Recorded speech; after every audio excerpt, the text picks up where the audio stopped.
तो next topic जो है इसमें यह है intensity distribution curve for interference. तो इंटेंसिटी डिस्ट्रीब्यूशन कर्व में मतलब पोजीशन और इंटेंसिटी के बीच का ग्राफ प्लॉट करते हैं, पोजीशन और इंटेंसिटी के बीच का ग्राफ, ठीक है।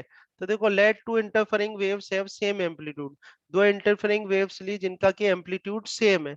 Now then intensity for bright fringes, ठीक है, इंटेंसिटी फॉर ब्राइट फ्रिंजेस, ये क्या हो जाएगा, ब्राइट फ्रिंजेस के लिए आई इज इक्वल टू के ए प्लस ए का होल स्क्वायर, ठीक है। तो यहाँ sir I is equal to कितना आ जाएगा आपका, 4 ka आ जाएगा, ठीक है। और मिनिमम के लिए intensity for dark fringes, dark fringes के लिए इंटेंसिटी क्या होगी, मिनिमम होगी, और मिनिमम इंटेंसिटी कितनी होगी, 0, जीरो। ठीक है। तो यहाँ से आप ये समझो बात को कि जब आप दो वेव्स हैं जिनका की एम्पलीट्यूड सेम हो रहे हैं, तो उसमें ब्राइट फ्रिंजेस के लिए जो इंटेंसिटी होगी, इंटेंसिटी का फॉर्मूला में आता है, अभी जस्ट मैंने आपको बताया, इंटेंसिटी जो होती है वो क्या होती है, I proportional to a square होती है। क्या होती है, I proportional to a square, ठीक है। ये तो इंटेंसिटी का फॉर्मूला है ना। So then intensity for bright fringes, bright fringes के लिए क्या होती है, इंटेंसिटी मैक्सिमम होगी, ब्राइट फ्रिंजेस के लिए इंटेंसिटी क्या होगी, मैक्सिमम होगी। मैक्सिमम इंटेंसिटी का मतलब ये हो गया, एम्पलीट्यूड तो सेम ही है दोनों वेव्स का, ठीक है, जो भी इंटरफेरिंग वेव्स हैं उनका जो एम्पलीट्यूड है वो सेम है। तो a plus a one plus a two का होल स्क्वायर होता है, क्या हो गया, ए प्लस ए का होल स्क्वायर कर दिया अपन ने, तो ये 2a स्क्वायर हो जाएगा, यहाँ से ये आ गया आपका 4k स्क्वायर, है ना।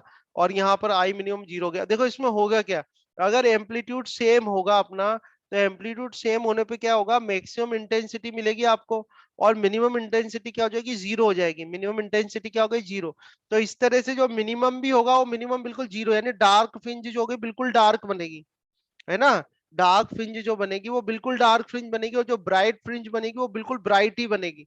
सो there is a significant difference between the bright fringes and the dark fringes, ठीक है। बट टॉपिक हमारा ये इंटेंसिटी डिस्ट्रीब्यूशन बताना है अपन को। तो इंटेंसिटी डिस्ट्रीब्यूशन बताना है, तो देखो, आप जानते हो सेंटर फ्रिंज जो बनती है वो ब्राइट फ्रिंज बनती है, सेंटर फ्रिंज जो बनेगी वो क्या बनेगी, ब्राइट फ्रिंज बनेगी। तो यस सेंटर सर। फ्रिंज को आप ओ से बता रहे हो, ओ 0 वाला ये पोजीशन हो गया सेंटर ब्राइट फ्रिंज का। तो मैक्सिमम इंटेंसिटी होगी, ये जो वाई एक्सिस है वो किसको शो कर रहा है, इंटेंसिटी को शो कर रहा है। तो मैक्सिमम इंटेंसिटी होगी, मैक्सिमम इंटेंसिटी कितनी होगी, 4 ka स्क्वायर। तो आप देखो हर बार जो आप ये जो कर्व हमने बनाया है यहाँ पे, इसमें कोई सी भी ब्राइट फ्रिंज देख लो आप, हर ब्राइट फ्रिंज की जो इंटेंसिटी है वो कांस्टेंट है कि नहीं है, आ रही है ना कांस्टेंट।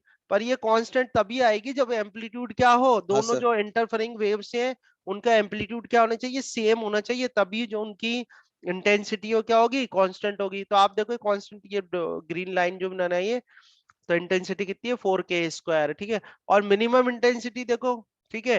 तो मिनिमम इंटेंसिटी मतलब डार्क फ्रिंजेस, तो डार्क फ्रिंजेस की पोजीशन देखो, एक तो ये रही डार्क फ्रिंज, ये रही डार्क फ्रिंज। तो जहां जहां पे डार्क फ्रिंज है वहां पे इंटेंसिटी क्या है, 0 है, क्या है, 0 है। तो इस तरह से आपका ये कर्व बनेगा, समझ में आया।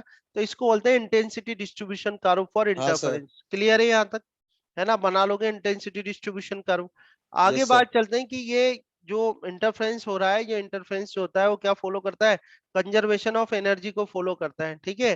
कंजर्वेशन ऑफ एनर्जी प्रिंसिपल को फॉलो करता है ना इंटरफेरेंस। तो इसमें जैसे हम बात करते हैं कि जो मैक्सिमम मैक्सिमम एम्पलीट्यूड की बात करते हो, आई मैक्सिमम कितना होगा, proportional to a one plus a two का होल स्क्वायर। और मिनिमम क्या होगा, proportional to a one minus a two का होल स्क्वायर। थोड़ा समझने की बात है इसमें कि आई मैक्सिमम अगर निकाले, अब ऊपर तो क्या था कि ऊपर वाला जो केस था उसमें तो क्या था, एम्पलीट्यूड सेम था, तो ए प्लस ए टू ए हो गया था और इस तरह से हो गया था। अभी यहाँ पर अपन a one plus a two ले लेते हैं, तो I maximum is equal to हमारे पास आ जाएगा, आई मैक्सिमम क्या आ जाएगा, proportional to a one plus a two का होल स्क्वायर। ये हो गया। अब यहीं से ही आई मिनिमम अपन निकाले, मिनिमम इंटेंसिटी निकाले, तो प्रोपोर्शनल टू क्या हो जाएगा, a one minus a two का होल स्क्वायर हो जाएगा, ठीक है। तो ये क्या है, दो वेव्स हैं जिनका इंटरफेरेंस हो रहा है, और इंटरफेरेंस होने पर जो मैक्सिमम इंटेंसिटी है एंड मिनिमम इंटेंसिटी जो है अपनी, वो क्या आ गई, maximum proportional to a one plus a two का whole square, a one minus a two का होल स्क्वायर।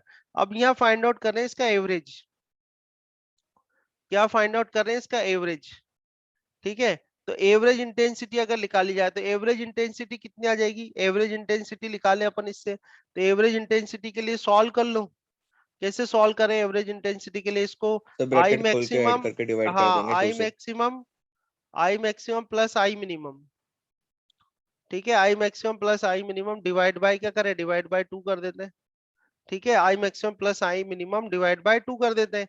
तो देखो यहाँ पर आप देखें तो आई मैक्सिमम कितना है अपने पास, आई मैक्सिमम आ जाएगा अपने पास a1 प्लस a2 का, a1 प्लस a2 का होल स्क्वायर प्लस ये आ जाएगा a1 माइनस a2 का होल स्क्वायर, और ये डिवाइड बाय कर देते हैं 2।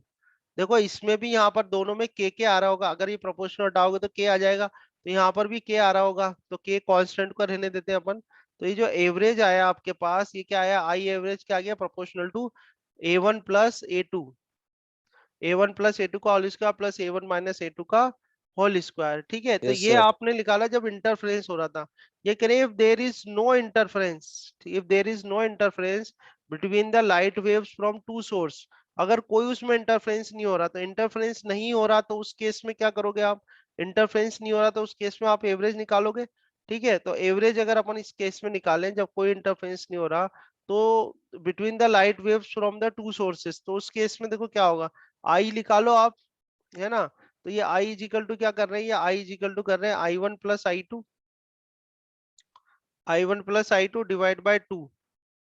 ठीक है, I one plus I two divide by two. अब आई वन क्या हो जाएगा, ये आ जाएगा, यहाँ भी क्या आ जाएगा, है ना, और ये आ जाएगा आपके पास ए वन का स्क्वायर प्लस ए टू का स्क्वायर, समझ रहे हो बात को, ये आ जाएगा ए वन का स्क्वायर प्लस ए टू का स्क्वायर डिवाइड बाई टू आ जाएगा। और ये एवरेज, ये वाला इसको डैश कर देता हूँ मैं, ये एवरेज निकाल रहा हूँ जब मैं इंटरफेरेंस नहीं हो रहा, उसमें क्या हो रहा है, जब इंटरफेरेंस उसमें नहीं हो रहा है ना, डैश वाला जो है, थोड़ा ध्यान रखना नोटेशन का, है ना।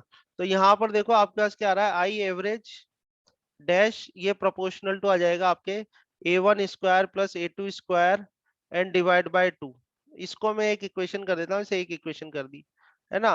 और इससे पहले वाली ये इक्वेशन सॉल्व कर, ये इक्वेशन थी, इसको वन कर देते हैं, इसको टू कर देते हैं।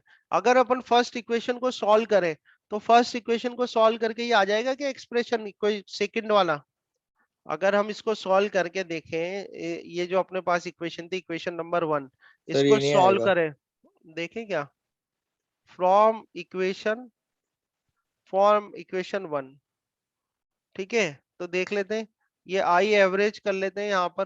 ठीक है, तो जिसे इसको सॉल्व करें तो a one square plus a two square, ठीक है, और प्लस क्या आ जाएगा, twice of a one a two आ जाएगा, और यहाँ पर भी वापस आ जाएगा a one square plus a two square, ठीक है, और minus two a one a two आ जाएगा, है ना। और डिवाइड में क्या है अपने पास, डिवाइड में टू कर देते हैं, ये प्रोपोर्शनल का साइन लगा रहा हूँ मैं, डिवाइड में टू कर देते हैं, है ना।